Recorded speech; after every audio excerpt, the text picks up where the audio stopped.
Rachid Sami, je suis médecin de formation avec une orientation de santé publique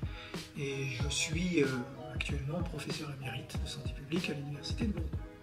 plus particulièrement à l'Institut de santé publique d'épidémiologie et de développement. Alors mon parcours en recherche, j'ai donc commencé comme assistant de recherche dans un grand projet mené dans le cadre d'un groupe de travail sur les lombalgies chez les travailleurs au Québec. Et puis petit à petit, j'ai mené de la recherche originale pour aboutir à être en tant qu'enseignant-chercheur à l'université,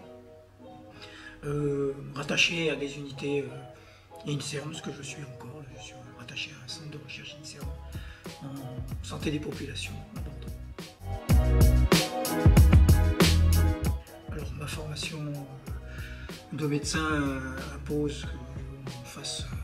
une thèse à la fin des études de médecine. Donc, ma première expérience de recherche, ça a été mon projet de thèse, qui était une évaluation d'une loi de sécurité routière.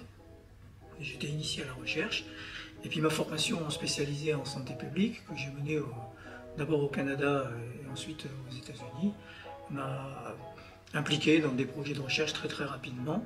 et notamment parce que les bases de la santé publique, c'est différentes disciplines, dont l'épidémiologie à laquelle je me suis formé. Depuis, j'ai fait de la recherche épidémiologique pendant toute ma carrière.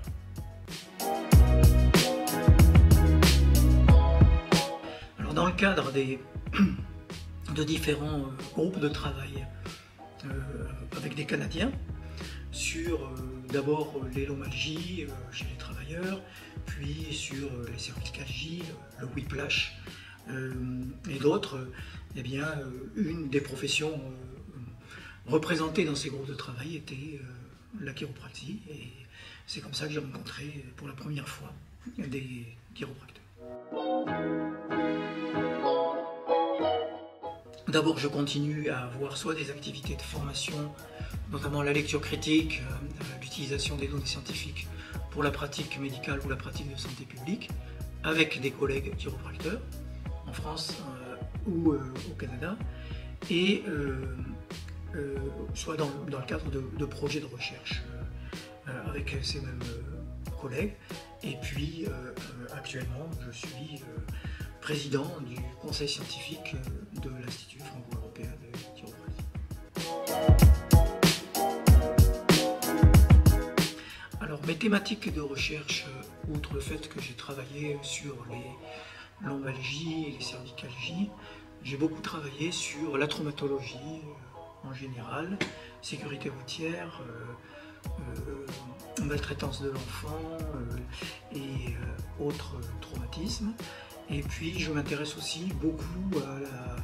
thématique de comment utiliser au mieux les données scientifiques pour la décision en santé publique. Dans ce cadre-là, je travaille notamment sur les bonnes indications des programmes de dépistage en santé publique.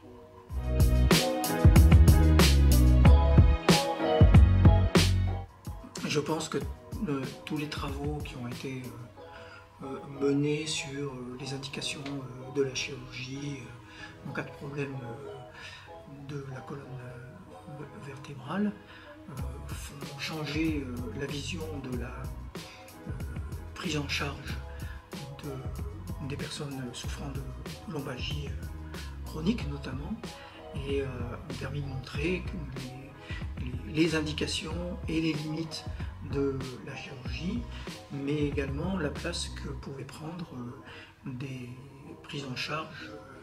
non agressives et dans lesquelles éventuellement le chiropracteur peut avoir un rôle à jouer. Alors je pense que l'essentiel c'est de lire, de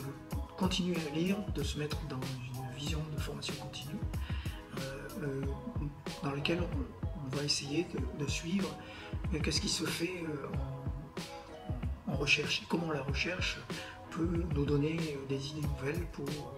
des nouvelles interventions, des interventions qu'il faut revoir, reconsidérer, peut-être même arrêter. L'essentiel, c'est de suivre aussi ce qui se fait à partir de la recherche en termes de développement, de recommandations de pratiques cliniques par soit les sociétés savantes, soit par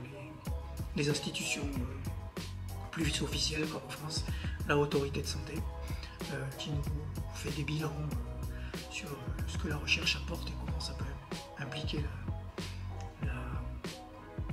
une remise en cause permanente de la manière d'exercer.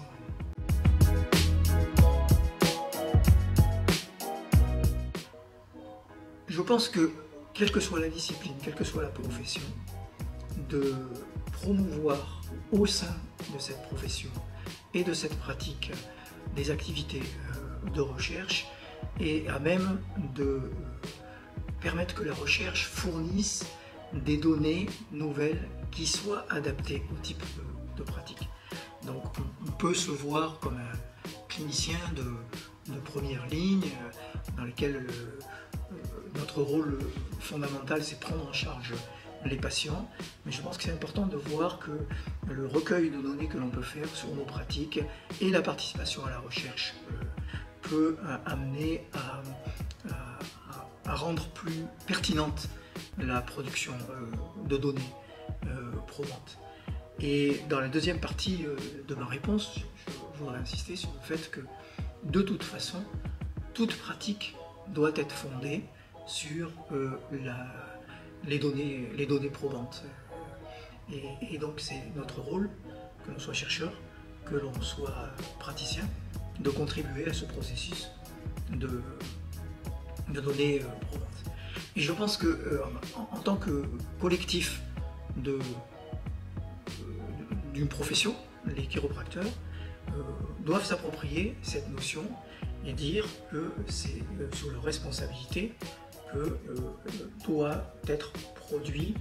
un corpus de données probantes qui soit adapté à leur profession. Et c'est probablement comme ça que, en renforçant la crédibilité des bases sur lesquelles se fondent leurs pratiques, que la profession pourrait gagner en visibilité et en crédibilité.